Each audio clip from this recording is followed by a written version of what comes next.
De regreso a Salud en Mesa Redonda, exaltando los valores bioéticos de la sanación natural.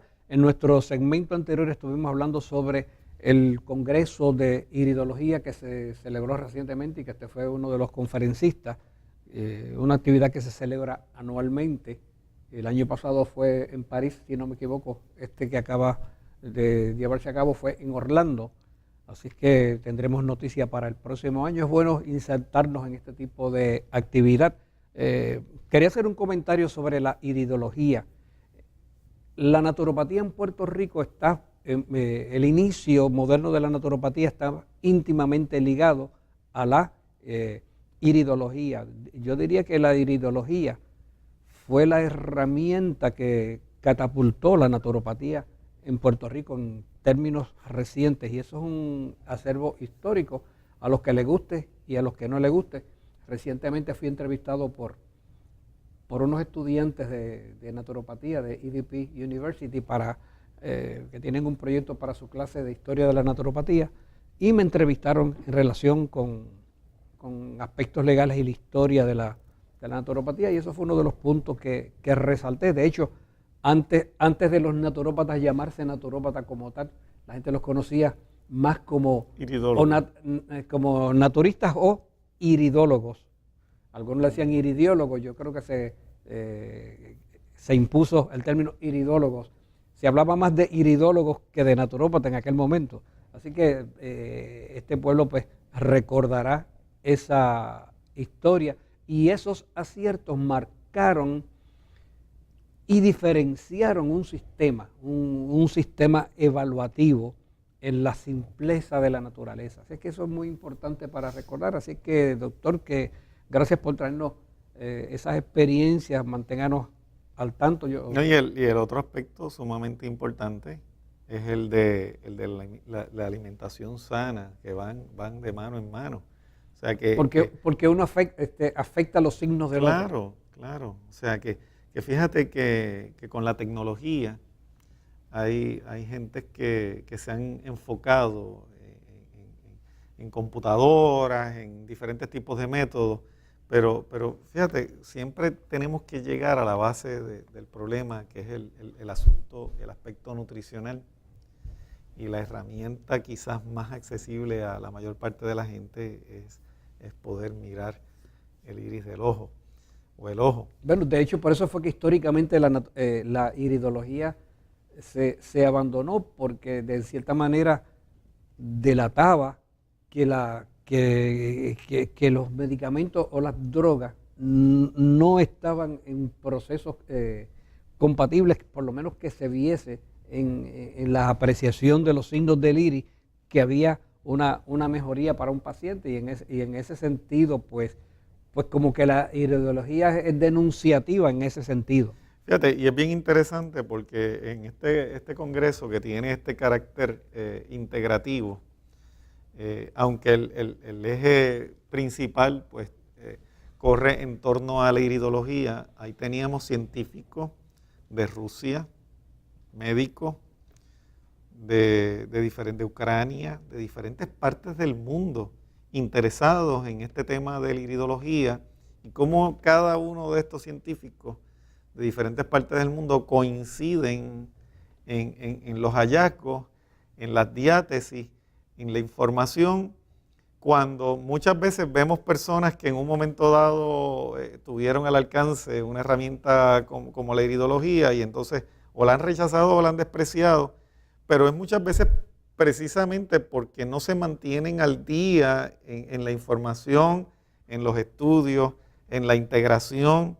¿Ven? O sea, que yo siempre... O no se le da el uso uso correcto. Oye, o no se le ha dado el uso. Eso es en territorio americano, porque realmente los principales estudios en el campo de la iridología, sobre todo en Europa, en Rusia, de donde vienen es como tú mencionas, viene de médicos que se han interesado en el estudio de los componentes del iris del ojo en el análisis diferencial, o sea, qué información puede aportar el cuerpo humano, esa parte del cuerpo humano en términos de la constitución del individuo, ¿no? A lo que iba era precisamente a que el que rechaza o no ve todos los usos que se le pueden dar a la iridología es precisamente porque no se han dado a la tarea de estudiar la ideología o actualizarse en el conocimiento y la información que hay No, acerca porque también se ha convertido, o sea, el sistema salubrista en el que nosotros que utilizamos aquí en Puerto Rico, que es el sistema salubrista de los Estados Unidos, se ha convertido en uno mecanicista y reduccionista. O sea, va directamente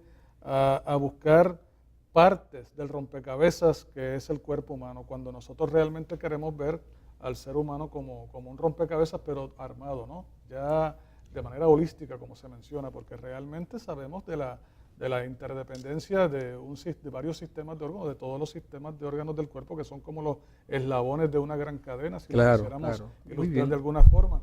Y es, bueno, como vamos a pasar a ver dentro de un momento en una noticia que tenemos aquí próximamente, cómo un sistema de órganos puede incidir en otra parte del cuerpo con una sintomatología en particular, y por eso es tan importante que se le preste atención.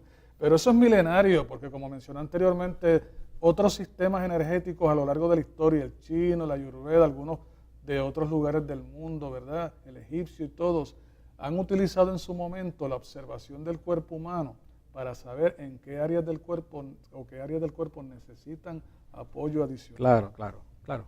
Esperamos que esta reflexión nos ayude a entender mejor esto, sobre todo pues porque en estas latitudes la iridología ha sido proscrita por la medicina tradicional, no así en la medicina alternativa, o en este caso como la naturopatía, aunque hay exponentes naturópatas que no la utilizan o que minimizan su efecto, pero no por ello significa que pueda ser una herramienta poderosa en manos diestras, en manos expertas que pueden llegar a todas estas conclusiones. Como dice el americano, the proof is in the pudding.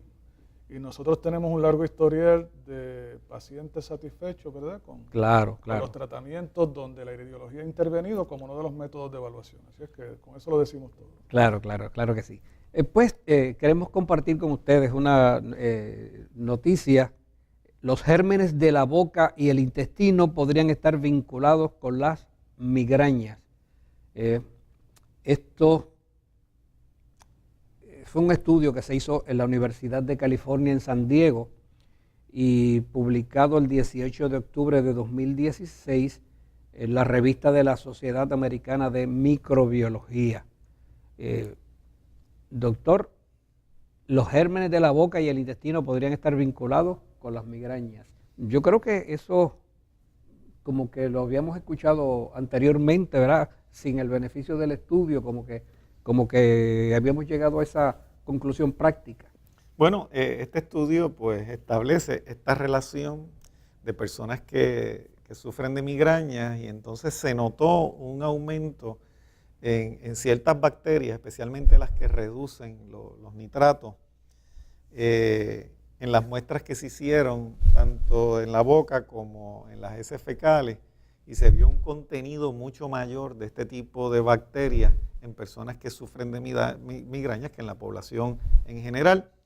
Lo que establece un vínculo, fíjate, lo que establece un vínculo directo, de nuevo, de lo que se come, la bacteria que se produce a causa de lo que se come y ciertos tipos de padecimientos.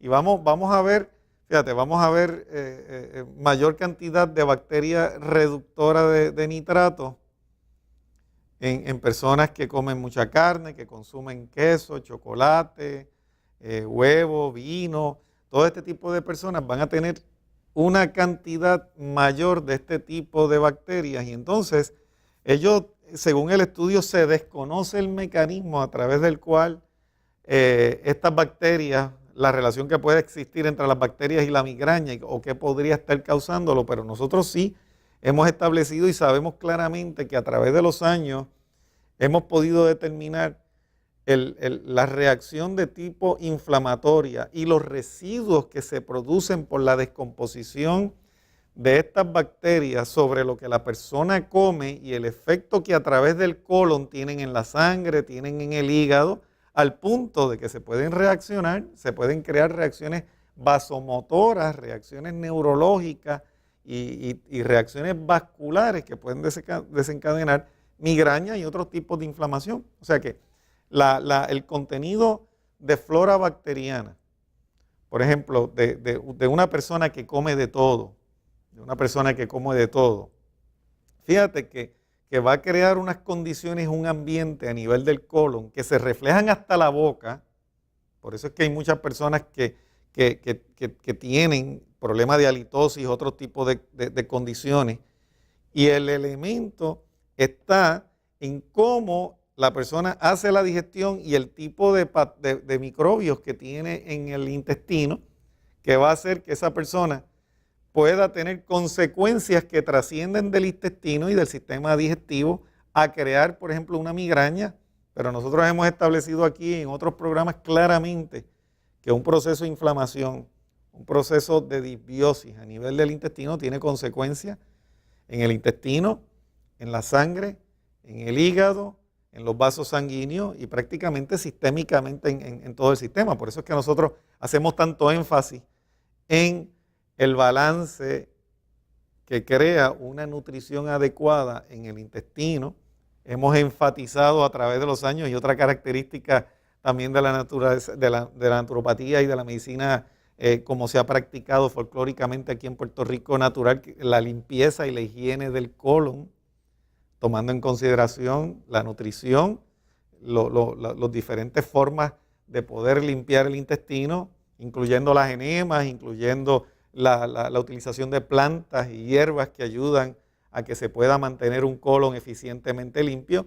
Y también, últimamente se está aceptando científicamente la importancia de esa microflora que hay ahí en el intestino en procesos que no solamente atañen al intestino y al sistema digestivo, sino que sistémicamente enfermedades neurodegenerativas, enfermedades como la diabetes, enfermedades vasculares y la relación que estas enfermedades tienen a ese tipo de bacterias, que no va a ser otra cosa que el resultado de la forma en cómo la persona digiere, que está directamente relacionada a su vez a lo que la persona ingiere y cómo lo digiere y cómo lo elimina del cuerpo. De nuevo, el estudio intenta, o la información intenta proyectar una aplicación de índole reduccionista a todo el asunto, porque el mismo estudio menciona posteriormente que no existe una relación de causalidad entre lo que la gente come, la salud del microbioma y los síntomas en otras partes del cuerpo, como es el caso de la migraña. Pero lo que acaba de mencionar el compañero aquí, ¿verdad?, de manera elocuente, pues lo explica, y es lo que nosotros venimos observando a lo largo de décadas de práctica naturopática en este país. No entiendo para qué traer la información y después decirle a la gente, confundiéndola como de costumbre, decimos en este tipo de noticias, que no existe una relación de causalidad, como si el cuerpo fuera un intestino aparte del resto del sistema de órganos del cuerpo. Y ahí se establece otro elemento de vínculo, fíjate, de la práctica del naturópata en Puerto Rico, que envuelve la iridología, envuelve la alimentación y envuelve la higiene también de todo el tracto digestivo, por la repercusión que esto tiene en casi todos los órganos del cuerpo, no solamente en algo tan reduccionista como pensar que va a tener relación exclusivamente con la migraña. Qué interesante ese análisis, un análisis, para usar la palabra, reducido o integrativo en este caso. Bueno, es amplio, pero es integrativo. Claro. Amigas, amigos, esto es Salud en Mesa Redonda. Regresaremos después de esta pausa.